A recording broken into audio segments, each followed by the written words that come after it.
Hi teachers, in this training we're going to talk more about the question type of classwork in Google Classroom. So I absolutely love asking questions because it is a great way to begin mimicking a blog discussion with students in a safe and controlled environment. So we're going to head into the question type of classwork. So we're going to click create question. Now, obviously over here you have two options. You can do a multiple choice or you can do a short answer. And here's where I started to think a little bit more creatively about what I ask. Normally I might ask a quick discussion question or quick blog type question for students to think about and allow them to respond. And there's nothing wrong with doing that.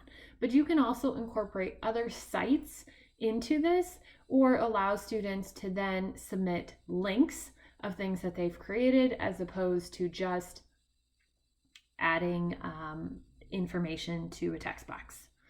So for example, maybe for littles, we're going to talk on the little side, I have an activity that I want them to do.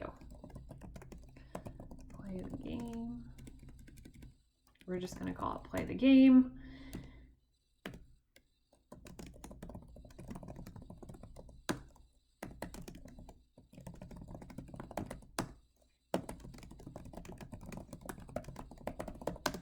So they click the link, they play the game, and then they share their final score. So obviously I'd want to add a direct link to whatever game I want students to play.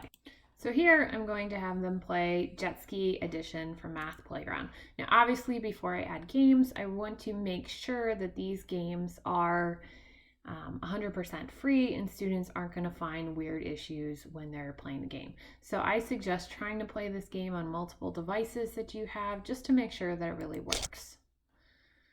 They can put their name or they can leave that. We're going to go ahead and join this. I want to start game.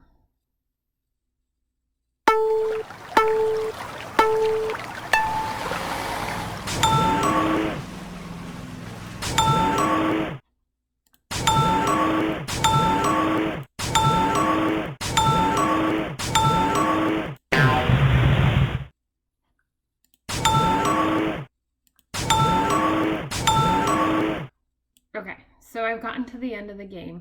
I'd obviously want to tell my students what exactly that they needed to share with me. Did they need to share their accuracy or the rate or how long it took them? Or maybe I'm working with a little bit of an older student and I want them to take a screenshot of this and share that. You can do a variety of different things, but for the purpose of a question, usually the easiest answer is some type of text. So maybe in here, share your final.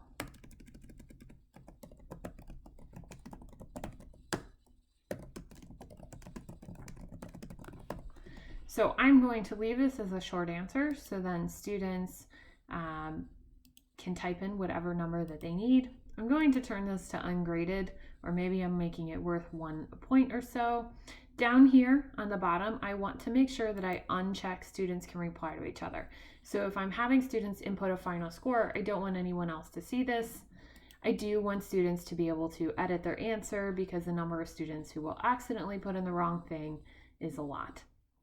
So then all students have to do is respond with their final score. So that's one way that you can use this and use it in a different way. The other way that you can do is sometimes I did this to get students interested in exploring and seeing what's out there. So I wanted them to maybe learn more about the Civil War and have a chance to just find different things that interested them. So we're going to call this Civil War.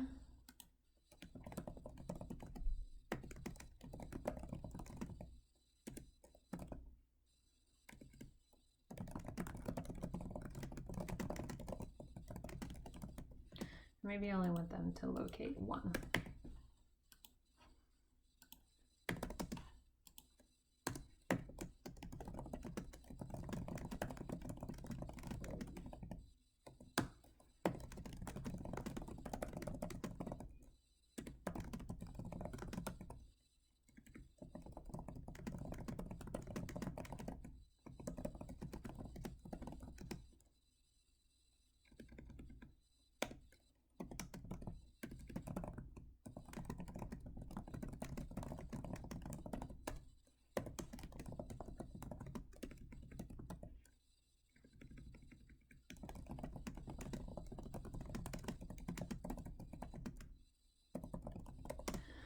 So I can also begin the discussion by maybe having them paste a link from a web page. Actually, they can paste a link from anything that you can get a link for. So again, if you happen to watch the video about creating assignments and how we can add links to assignments, we can copy and paste links directly into questions. So if they created a project in which there's a specific link for that project, they can put the link in here instead of attaching the actual file. So down here on the right hand side, I want to make sure I turn on the ability for students to reply to each other. This is where I started to use the short answer type of question and wanted students to think deeper and didn't ask questions where everyone was giving me the same answer. So I allowed them to write reflections or share something that they were passionate about. Or if we're looking at the Civil War, I want to know what aspects of the Civil War interested them. And so the links that they were posting told me a lot about what types of things interested the students during the Civil War. Now, obviously, there was other instruction that went with this, and so I might have another video that I've created or something else that I've added in my Google Drive to really get students amped up and excited to find some of this information. Giving students that chance to express themselves in their own way or research a topic, but choose what aspects of the topic really interest them, not only help you build relationships with students and learn more about them, but it helps get students excited about the topic. So then when you get to the part where you have to teach about certain parts that may not be as interesting, you've already piqued students' interest because they've been able to explore certain aspects of the topic that did interest them. So for example, in the Civil War, when I was teaching 4th grade and we very lightly talked about the Civil War, I had to talk about the sectional issues that divided the US. A lot of my boys and even some of my girls were more interested about the weapons or machinery or things like that during the Civil War. Some of them were more interested about the uniforms, and then some students were completely fascinated with some of the different battles. So giving them that opportunity allowed me to draw students in and hook their interest in the beginning.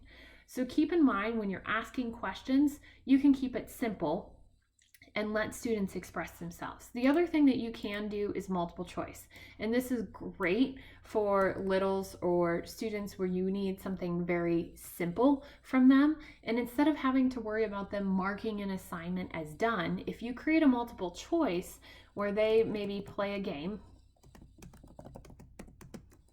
you've attached your game, and maybe it's just that jet ski game that we had initially.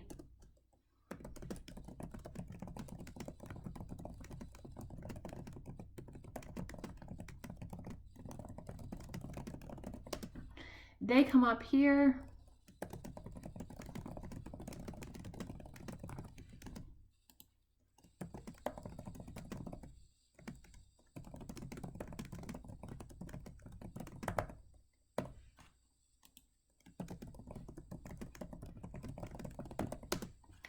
I even added the option that you didn't play the game because, believe it or not, we'll have students click that they completed the assignment and say that they didn't play the game, in which point I need to readdress that with my students who are in that boat.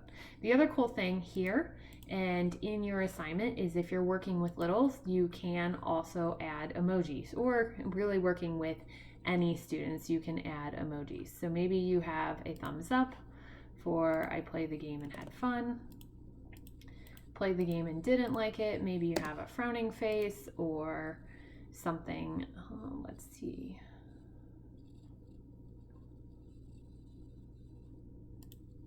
Something that draws their attention. I'm not sure that's the best one. And then I didn't play the game, you can add that. So adding those little emojis captures students' attention because it's something different than just text. And it also helps clarify things when you're working with younger students or students who need that visual with their assignment. The thing I like about this is as soon as students click the answer, the assignment is turned in. So there's no need for them to click an answer and then click on a turn in button. So think about using questions and different ways you can use questions in your Google Classroom.